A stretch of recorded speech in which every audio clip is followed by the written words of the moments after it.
What's up, guys? So we've talked about two very important, career building projects so far. I like to jump around a little bit. So today I would like to talk about one of my first forays into TV. So I'd like to talk about my hidden camera show. So this is how I got cast in the Jamie Kennedy Experiment. Even though it's my name on it, I should be able to get cast, right? I mean, jeez.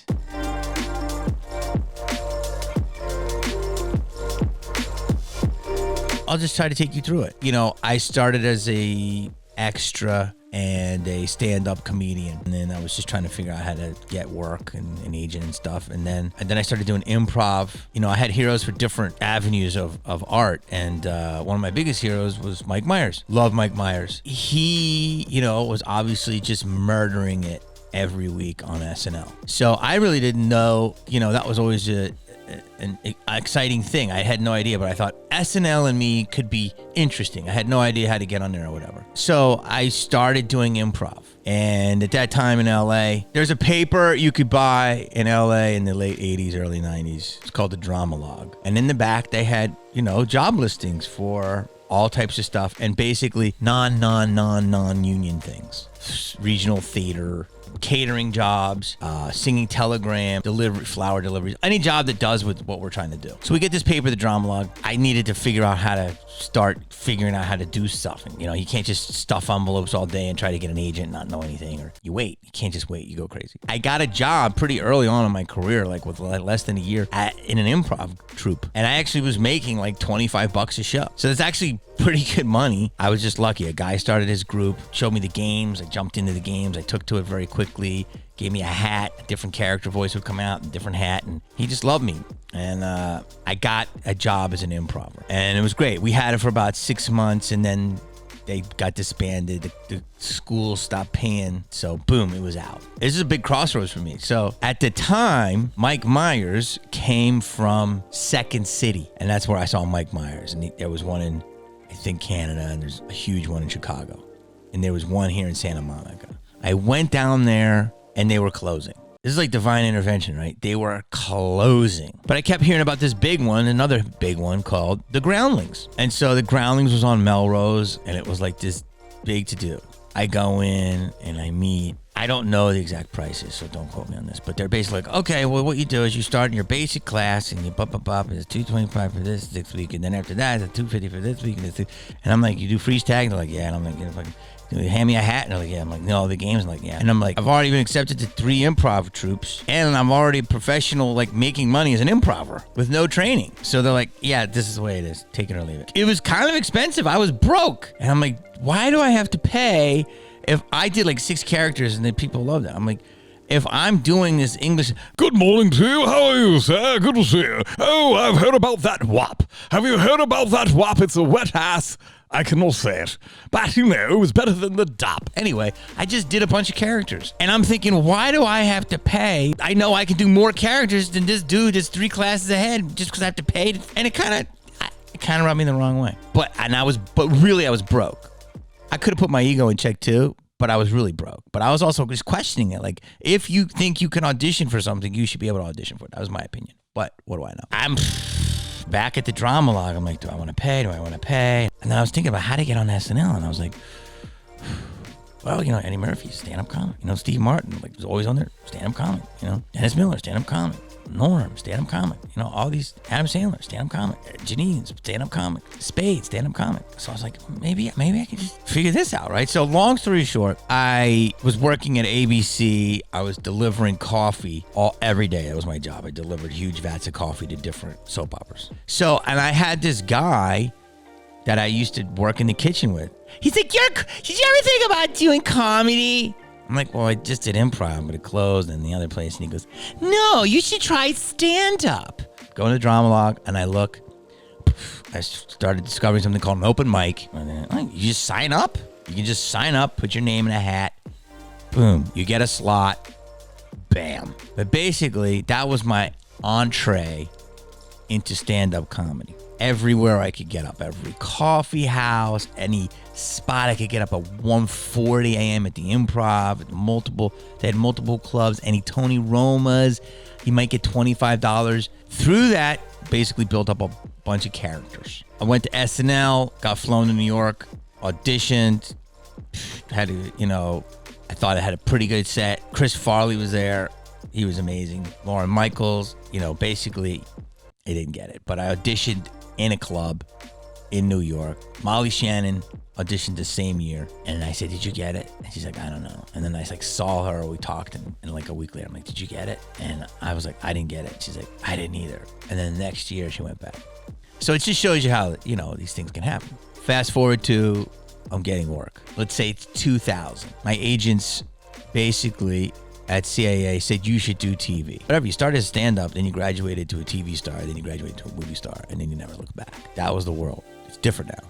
Now you gotta be everywhere. My agents, got me a fat deal at Fox. I should tell you about that another time. That's a whole other thing. And then my agents again got me a deal at the WB. In the 2000, late 90s and early 2000s, they would give holding deals, and they would just hold you. So it means they would give you an X amount of money per month, and you can't go anywhere else. So ABC says, I like this person. Maybe we can put you on a show, or maybe we can fit you in, but here's the deal. You can't do anything else. So basically, you're like a kept husband, I guess. So I took a few of those, right? Because I was like, but you can do movies if you get a movie. And so it's kind of like having this beautiful day job when you don't have to do much, just take meetings and try to develop stuff. So I had a couple of these deals. The WB at the time was starting to blow up. I auditioned for early stuff like the Wayne shows and Muscle. It was a really great place for me. It was wonderful. And it was young. I never saw young people on TV. Got a deal. The president, the guy that just became the president of the WB, co-president, was with Suzanne Daniels. And she was the president of WB. And her second in command became a co-president, Jordan Levin. Jordan used to be like one of these little development people. And he would come out to the comedy clubs. He's like, I want to do something with you. And I had some movie heat, so that helped with TV. He goes, you know what I love about you? And I was like, what? He's like, you're really funny when you bomb. And he's like, yeah, you get so pissed off, and I die laughing just watching you bomb, because you get so mad at the audience for not getting it, and you scream, and it's your funniest shit. I'm like, what about my jokes? He goes, yeah, your jokes, your characters are great, but he goes, when you bomb, God, I just laugh my head off. And this was the president of a network. And so I'm like, are you giving me a deal because you like the way I bomb? And he goes, yeah. He goes, but you take chances, and you're a little crazy, and I like that. And this is what this network is. We take chances. And I owe him. This is another person in my life that I owe a big, like the Stones, like what's the fucking guy from Thanos? This is like the second stone. This is a big stone right there.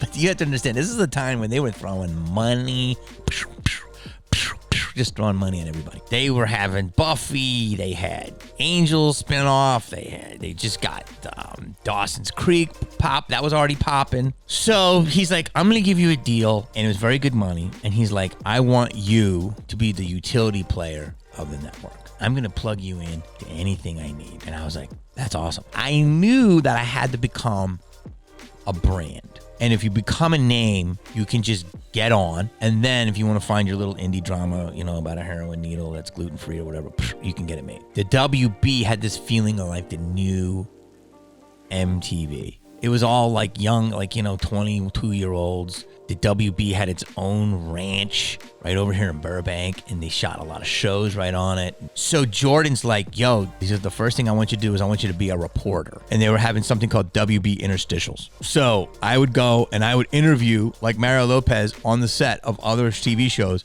how everybody's doing. I interviewed Bow Wow. Bow Wow was doing some show, I think, at the CW, and he was like 9. I'm like, how do you feel like being a pop star at 9? He's like, I don't know. I was looking for my Game Boy. It was like 9. He was like selling out the Wiltern. I'm like, Mr. Wow. There was a show they had called Pop Star that they got the rights to, and I used to be an interstitial host for that. And it went 6 episodes, and it went, and then they killed those rights. Fox rebought the rights and took it, and then the show was renamed American Idol. I'm not kidding you. I remember one of the bands on it, and it was called Wild Orchid, and the girl's name was Sarah Ferguson.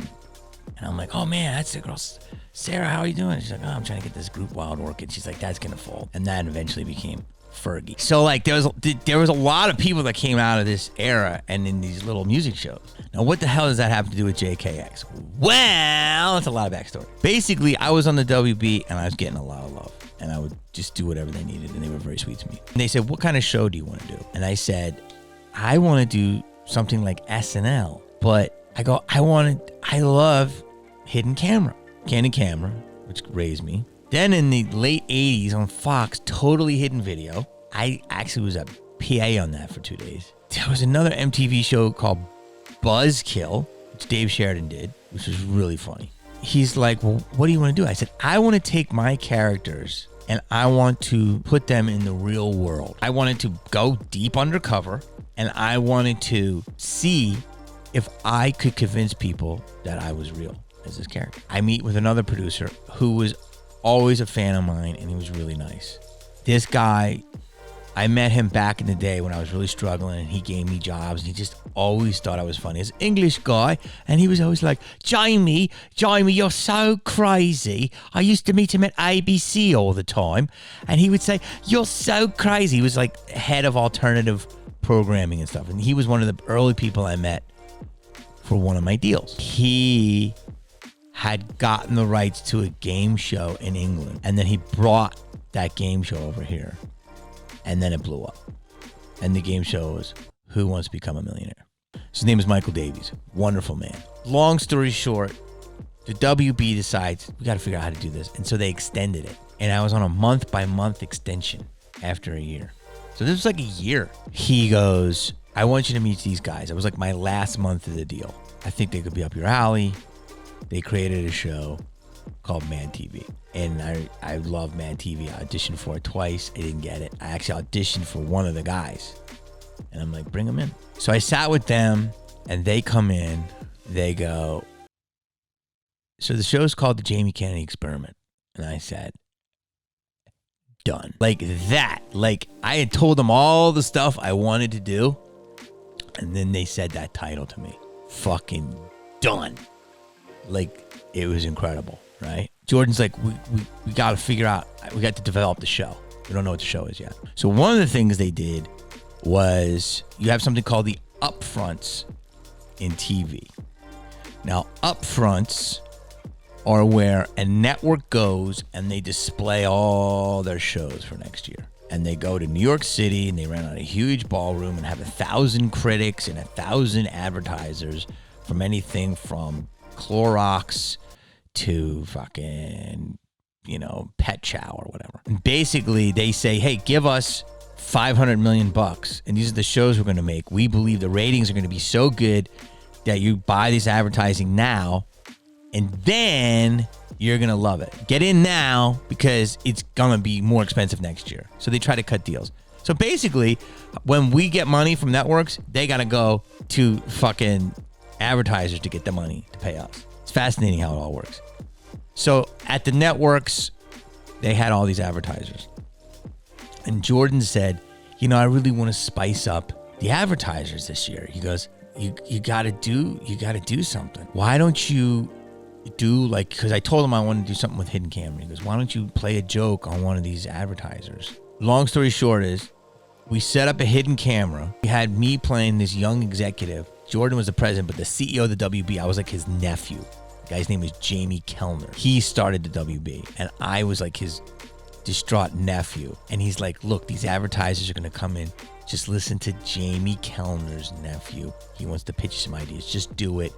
It's going to get you a deal. We'll run extra Coke ads. We'll run extra Foot Locker ads, blah, blah, blah. So anybody that just came in, I was like, Coke, that guy from Coke came in. I was like, that's interesting. I'm like, I just don't have enough energy. Like, are you going to go back to the original formula? And he's like, I'm like, yeah, just sprinkle it in, dude. Like, let's go. Let's Coke it up. So basically, I just went after Foot Locker. I'm like, listen, it's not enough. Like, why don't you put Jell-O in your shoes? Whatever. I was just singing shit, making them soft. And people were like, and all these reactions. And anyway, they played the tape, and it destroyed. Like, I'm don't say I kill much for it. This killed in front of 1,000 advertisers in New York City at 1 p.m. on a Tuesday. And Jordan's like, you got your show. And bam. Like that night, dinner, bam, boom, 13 episodes. Boom. It was like a tester that became a show. Already had the producers I loved. We figured it out. He's like, And this was the time in TV, literally took me to a steak dinner and he's like, can you do 13 episodes? And here's how much money I can give you. And he was like, wrote on a napkin. Like, you'd hear about this shit. Wrote on a napkin, drink a glass of wine. Oh, shit, yeah, I can do that. I can't give you $1 million episode. Can you do $500,000? Amazing. That's when Hollywood was great. You figured it out on a napkin and a bottle of fucking Merlot. Rest is history. Hey, guys, you know what it is. You like hearing these stories. I love telling them. Hit that subscribe button. You know, if you wanted a notification, apparently people are telling me to hear that little bell. And they're wondering what I got cast in next. So, lightly massage that subscribe button. Just maybe that alert bell. Just thanks, guys.